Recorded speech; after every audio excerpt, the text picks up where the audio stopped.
dal leen ak jàmm seen seen bii di Buzz M TV ci seen acte du jour kii di Moussa Bala Fofana bokk ci leaderu parti bii di Pastef xamal na Sénégalais yi que ne lu sabab slogan kii di président Macky Sall boobee ñu dippee woon na Sénégal émergent musta am ci réew mi di Sénégal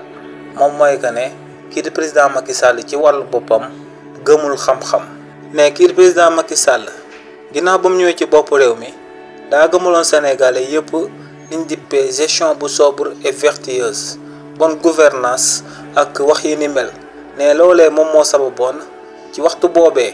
ba mu nekkee ci ginnaaw kii di Cheikh Bamba Dièye nekkoon foofee conseiller technique am kookee di Cheikh Bamba Dièye ba muy ñëw fekk ci kii di président Macky Sall ngir ñu liggéey Sénégal kookee da koo jëloon daal di koy indaale ngir mu jàppale kii di président Macky Sall ne ci li ni mel moom ci wàllu boppam dafa démissionné woon ci poste ba mu amoon ca Canada ngir ñëw liggéeyal réewu Sénégal. mais ginnaaw ba mu duggee ci gouvernement wu président Macky Sall kookee tabboon na ko ngir mu nekk conseiller technique am mais ci li ni mel mook ay naataangoom yi mu doon àndal di liggéeyoon nañ ci ay notes techniques ci décentralisation ci aménagement du territoire ci orientation économique ci dispositions de gouvernance ak ci politique sectorielle waaye ne ginnaaw bañ jëlee ay weer daal di liggéey ci loolee lépp ñu lim bañ amalee rapport bi daal di koy jébbal kii di président Macky Sall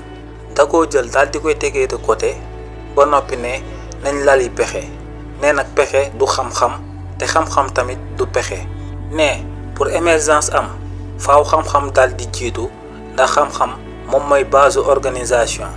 ne bu organisation amee ñu soog a dal di def diagnostic buñ paree ci diagnostic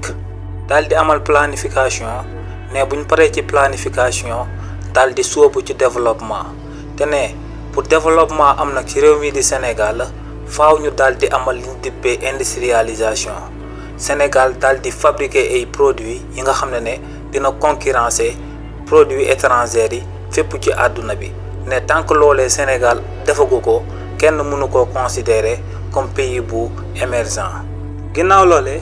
ñetti membre ci opposition bi def nañ benn bloc ne dañuy xeex candidat wu président Macky Sall bii di Amadou Ba ñetti ñooñee du kenn ku dul kii di Bougane Gueye Dany docteur Abdourahmane Diouf ak kii di Mimi Touré ñooñee ñoo daal di créer benn bloc daal di xamal Sénégalais yi que ne kii di président Macky Sall nas na ay pexe ba daal di leen di éliminer parrainage biir conseil constitutionnel waaye ñoom ne kii di président Macky Sall bu yaakaaree ne loolee mu amal dina leen démotiver wala dina sabab ñu bañ a bokk ci élection présidentielle 2024 yi ñu jëm ne kii di président Macky Sall day nax boppam ndax ñoom ne ci élection présidentielle 2024 yi ñu jëm dinañ amal benn caravane daal di koy dippee doggali Benno Bokk Yaakaar te ne si li ni mel bu ñuy dem ci Sénégalais yi dinañ leen xamal que ne képp ku voté te loolee dina permettre ñu daal di libérer kullu détenu politique ci réew mi di Sénégal waaye tamit loolee dina daal di permettre ñu daal di libérer kii di président Ousmane Sonko ci kaso bi. ñoom ne tamit lu sabab ñu daal di leen di éliminer injustement biir conseil constitutionnel la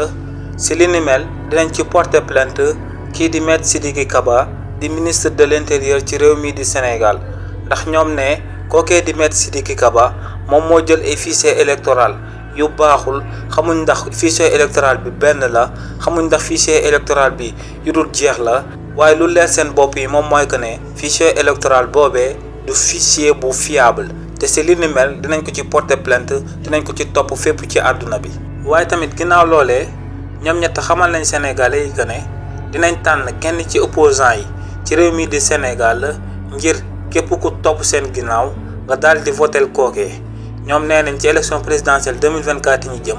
donte kii di président Macky Sall def na ay njuuj njaaj ba duñ ci bokk waaye ñoom seen wàllu bopp ñoom ñoo na ma fal ku war a wutu kii di président Macky Sall ci réew mi di Sénégal. ginnaaw ñooñee kii di Serigne Saliou Gueye di ab journaliste chroniqueur yëkkati na ay kàddu daal di xamal Sénégalais yi que ne ci waa conseil constitutionnel ginnaaw bañ saytoo turu kii di Mary Teuw Niane ak kii di Mohamed Ben Diop te gisuñ leen ci fichier électoral bi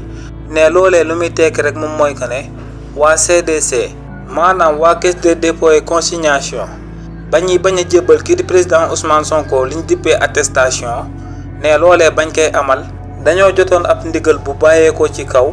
waaye saytuwuñu woon fichier électoral bi daal di ciy xool ndax kii di président Ousmane Sonko turam moo ci waaw wala déet ndax ne bu fekkoon ne dañoo amal li ni mel kon dinañ doon gis que ne kii di Mary Teuw Niane ak kii di Mohamed Ben Diop ñoom ñaar ñoo ñee ñëpp seen tur nekkul ci fichier électoral bi te si li ni mel kon ñoom ñaar ñoo ñee ñëpp tamit duñ leen jébbal ay attestation waaye ne waa caisse de dépôt et consignation si luñ jébbal kii di Mary Teuw Niane ak kii di Mohamed Ben Diop ay attestation loolee daal dinay prouver que ne ginnaaw ba leen ñaar ñooñee jébbalee seen caution saytu wuñ ndax ñooñee ñu ngi ci fichier électoral bi waaw wala déet donc ne tamit logique pour logique ñooñee ginnaaw ba leen mandataire kii di président Ousmane Sonko jébbalee caution bi xooluñ ko fenn ci fichier électoral bi waaye avant mandataire président Ousmane Sonko bi du doon ñëw foofee leen jotoon ab ndigal bu leen di wax que ne kii di président Ousmane Sonko bu ñëwee foofee bu ko kenn jébbal attestation ne li ni mel moom moo sabab waa caisse de dépôt et consignation mi nga xam ne dafa nekk njiitalu kii di Issa Sall ginnaaw ba kii di président Ousmane Sonko yónnee mandataire am bii di Ayib Daffé ngir kookee daal di fay déposer caution am ba mu paree li ni mel ñooñee ndigal liñ jotoon te mu bàyyeekoo ci kaw moo sabab joxuñ kookee di Ayib Daffé ni mandataire kii di président Ousmane Sonko liñ dippee attestation. ginnaaw li ni mel journal biñ dippee Révélation fësal na ab xibaar daal di koy jëmale ci kii di Karim Wade. journal boobee lu mu xamle ci kii di Karim Wade moom mooy que ne kii di Karim Wade lu sabab ba tey mu daal di toog Qatar bañ a ñëw ci réew mi di Sénégal daa am lu muy xaar lu war a bàyyeekoo ci les 7 sages yu nekk biir conseil constitutionnel. journal boobee di Révélation daal di wéyal ne lu kii di Karim Wade di xaar ci les 7 sages yu nekk biir conseil constitutionnel moom mooy publication définitive jëmale ko ci candidat yu war a bokk ci élection présidentielle 2024 ñi jëm la. ne les 7 sages yooyee buñ fësalee turu kii di Karim Wade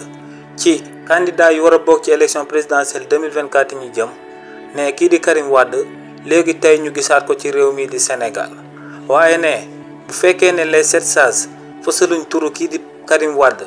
ci turu candidat yu war a bokk ci élection présidentielle 2024 yi ñuy jëm ne kii di Karim Wade buñ ko gisatee ci réew mi di Sénégal daa fekk ne kii di président Macky Sall daa wàcc ci bopp réew mi ba noppi mu daal di fiy ñëwaat waaye ne li ni mel bu amul kii di Karim Wade kenn du ko gisaat ci réew mi di Sénégal. lii lañ leen andiloon comme actualité